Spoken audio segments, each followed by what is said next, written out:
Twice before, I figured out what would happen if certain Loomians were put in a Squid Game competition. However, there are still many Loomians that I have yet to cover in these videos. This combined with the fact that you guys demolished the previous view goal for the next video made this sequel pretty much inevitable. My name is It's Bruni and today, we're going to be finding out which Loomian would win Squid Game, Part 3. Assuming you've watched my previous 2 videos and also for the sake of convenience, the rules from the last 2 videos will simply be listed here on screen. Additionally, there will be a new rule I've established for reasons I'll explain later. Only human or human-like Loomians are allowed in this video. Human-like is defined as either standing on 2 legs or having 2 or more arms or hands. With those details out of the way, we can now introduce our players. Leaving off from the Loomipedia in the first video, our players in this edition of Squid Game are Eruptidon, Obsidragon, Gobidemic, Icicle, Garbantis, Diaborg, Tyrix, Munchwheel, Gardrone, Infernix, Dorogo, Mormurk, Meditoad, Deladrix, Spreezy, Wendelin, Venelin, Resselin, Harvesect, Wintrix, Snagoop, Tsukane, Kanibo, Sinaga, Swirel, Beneki, Seadrake, Halvantic, Imperia, Barbaja, Dragodine, Cherinix, and Sherbet for a total of 33 players. Now, we can finally begin the 3rd ever Loomian Legacy Squid Game, starting with the first game, Red Light Green Light. For this game, players must make their way to the finish line but must stop whenever a red light is active. In order for the Loomians to survive, they must either have the ability to remain calm under pressure, great listening skills, or a speed that is high enough to get them across the finish line before time runs out. Anyone who lacks one or multiple of these skills will be eliminated from the competition. Starting with our survivors, we have Gobidemic. Not only do they have an above average base speed of 123, but are also very selfish as stated in their Loomipedia entry, which will allow them to stay focused on the game. Diaborg, Munchwheel, Gardrone and Sherbet are all robots, meaning they are always calm under pressure and excel in following directions. Dorogo also has a high base speed of 116 and can move very quickly and quietly as stated in their entry, so they get a pass as well. Meditoad, despite being very slow, is always very calm and collected, which would narrowly allow it to make it through. Sinaga would likely be the first to figure out the meat shield technique and hide behind others to achieve a victory. Finally, most of the Loomians with a base speed of at least 100 will all get a pass as they are all nimble enough to make it to the finish line in time. Our first casualty this time around is Icicle. Icicle has one of the lowest speeds of all the competitors. This, along with the fact that it doesn't have legs, wouldn't allow it to be fast enough to reach the finish line. We may have seen instances where Icicle can move quickly like in the following animations and mount, but those were likely done for the player's convenience. For similar reasons, Mormurk is the next to be eliminated. Like Icicle, Mormurk is very slow, but its Loomipedia entry also states that it's very lazy, so it wouldn't take the game as seriously as it should have. Tsukame is gone too. It's even slower than Icicle, having a base speed of 34 compared to Icicle's 39. It will definitely take a lot of bullets to eliminate him though, since it could hide in its shell for protection. Wendelin and Halvantic also have to go down for similar reasons as each other. They both may have very high speeds, but the reason why they're eliminated is actually because of their designs. They are based on the Wendigo and Werewolf respectively, which are creatures who are aggressive and aren't well known to be calm and collected when in the ring of danger. The last 2 eliminated are Snagoop and Imperia. Both may be fast and have speeds of at least 100, but are also keen on attacking others according to their entries and would likely rather do that than focus on the game. There's a chance that they might even get each other out. Our first 7 Loomians have been eliminated and 26 get to move on to the next game, Honeycomb. For players to pass this game, 2 skills are needed to cut their shape out successfully, a steady hand to cut the shape carefully and the patience to not immediately break it. If any Loomian is unable to cut the shape out within the time limit, they will lose. Gardrone passes the Honeycomb challenge not only because of its robot status granting it some convenient precision, but also because its entry states that it can analyze a situation and find the best possible outcome, which would likely transfer well for this game. Meditoad, as mentioned earlier, is very calm and patient, so it too would easily make it through this game. Deladrix and Harvesect both have multiple arms that grant them an advantage in cutting the shape steadily. Dregadine is so patient that it can lay eggs for 300 years in a row. And surprisingly, despite not having hands, Garbantis is explicitly stated to be very patient in its Lumipedia entry, and could just use its claws to cut the shape along with its patience. Now, let's take a moment to talk about the losers. Remember that human-like Loomian rule I stated earlier? Well, this was made to minimize deaths that were caused due to lack of hands. In the previous 2 Loomian Legacy Squid Game videos, many Loomians were eliminated because of this drawback to their physiology. In the first video, over half of the remaining Loomians were eliminated because of this. If too many Loomians were eliminated here, it would result in a relatively uninteresting video with no winner, which is why this new rule was established. However, despite it being created, a large portion of the remaining contestants must be eliminated due to a flaw in their biology. A few examples of this are Gobidemic, Infernix, and Sherbet. These 3 birds possess a pair of wings, which would make it difficult to hold the cookie, and more importantly, the needle. A common argument for bird Loomians is that they can use their beaks to perform the challenges that require hands, but they wouldn't have as much control of them as they would a hand. The only bad Loomian to make it out is Wintrix, since it does have hands that can hold the needle. Similarly, Tyrix would also have to go.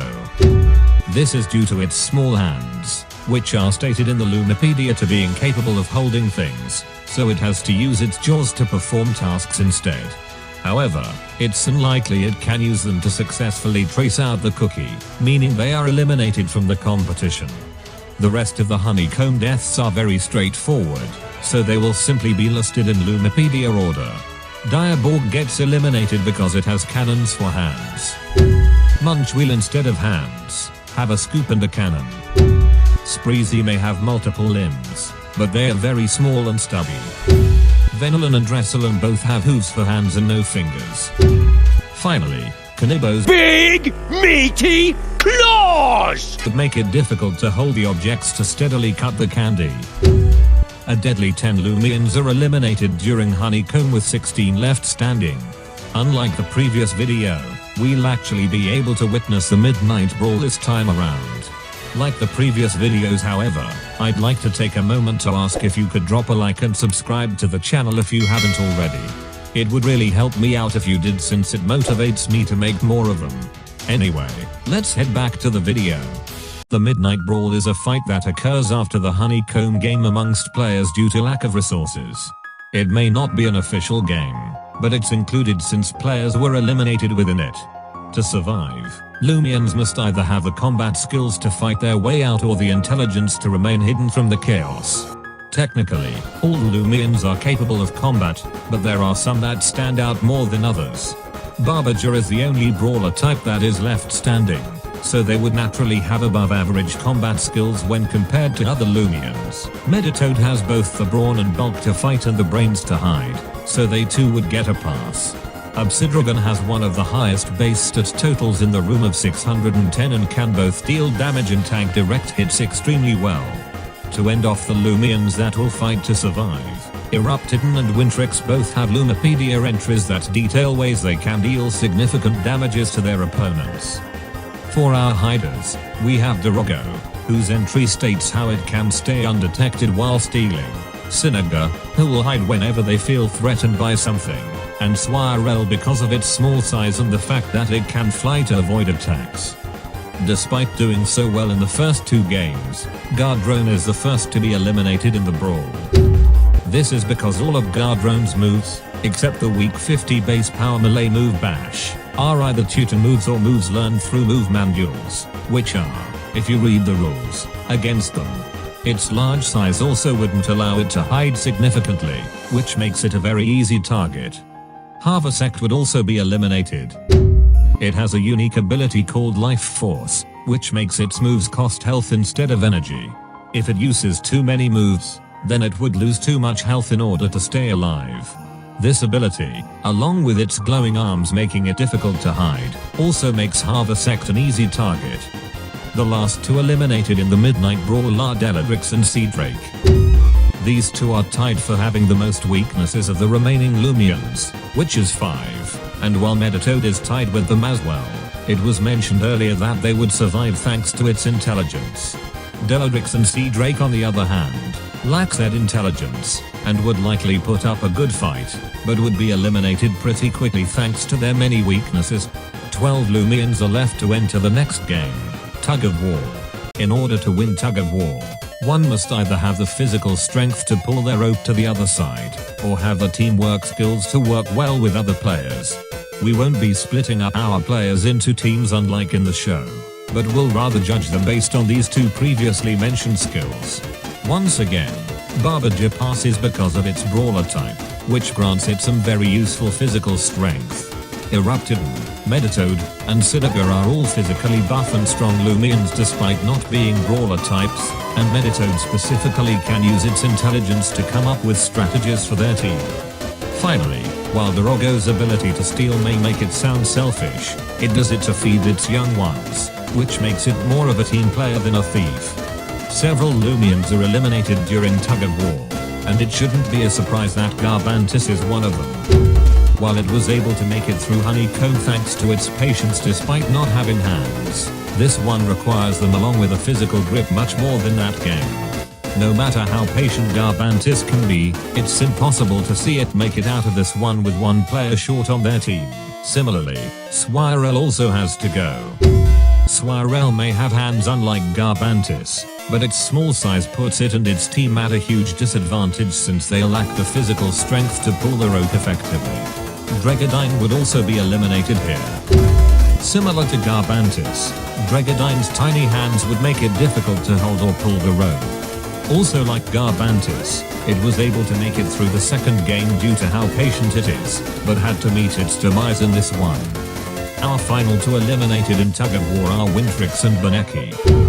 Both have only average strength because of their average melee attack and entries that talk about how they live in very remote locations that make it harder to work in teams. 5 Loomians plummet to their deaths and 7 remain. Up next would be the infamous Marbles game. In this game, players are given 10 marbles and must play a game that uses them with a partner. Whichever partner gets 20 marbles first gets to move on.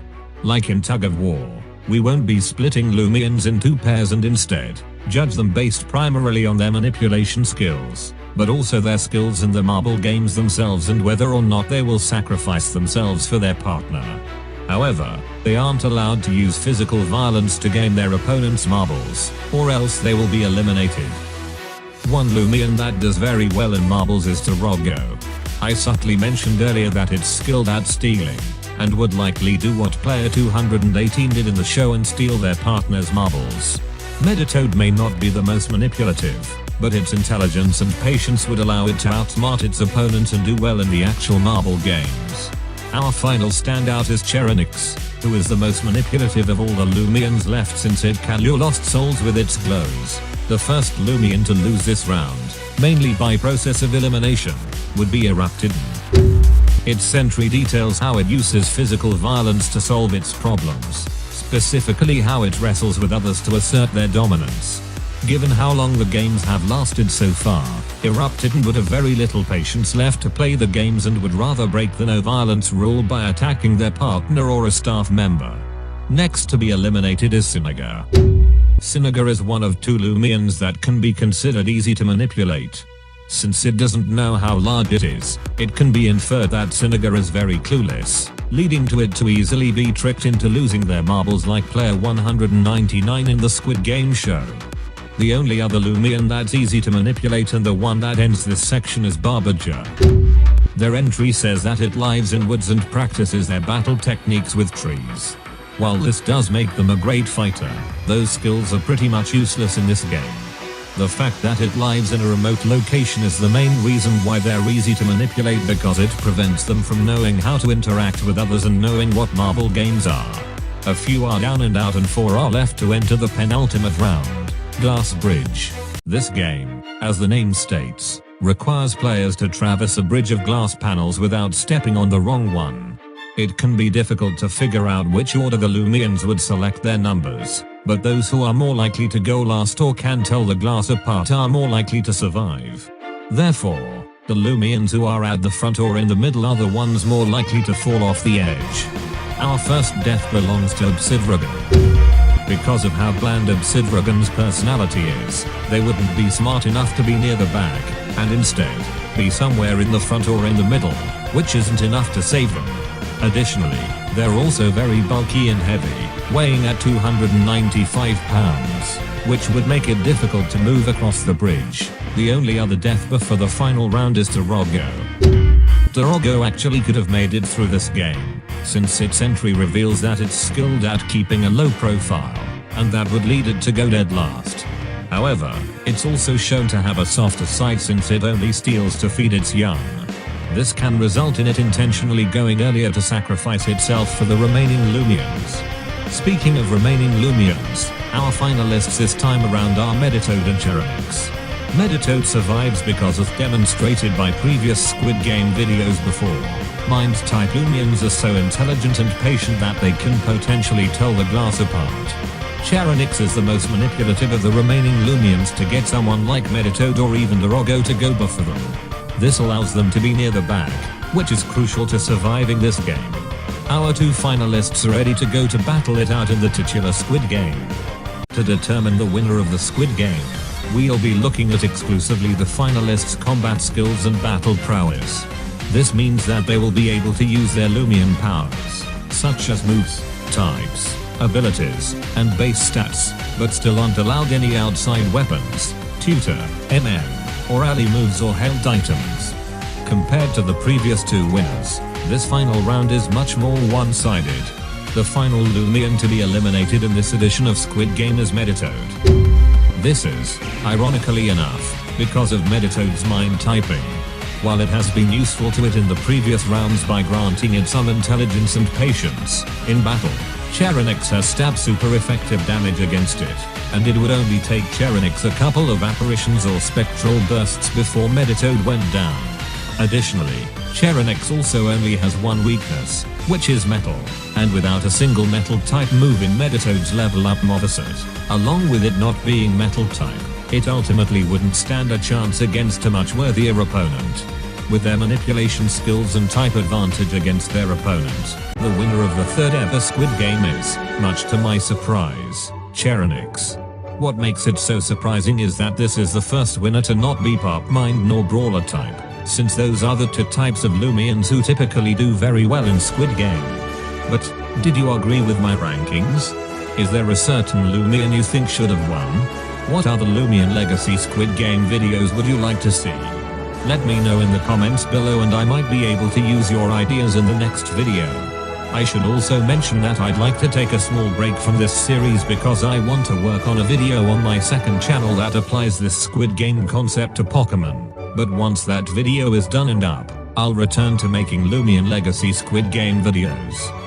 In the meantime, I'll set a larger, but still possible, view goal for you guys to achieve for the next edition to the series to be posted. Be sure to drop a like and subscribe if you enjoyed the video. Follow my Twitter to be notified of updates to any future uploads. Check out and subscribe to Wicked Bunch since they heavily inspired this video.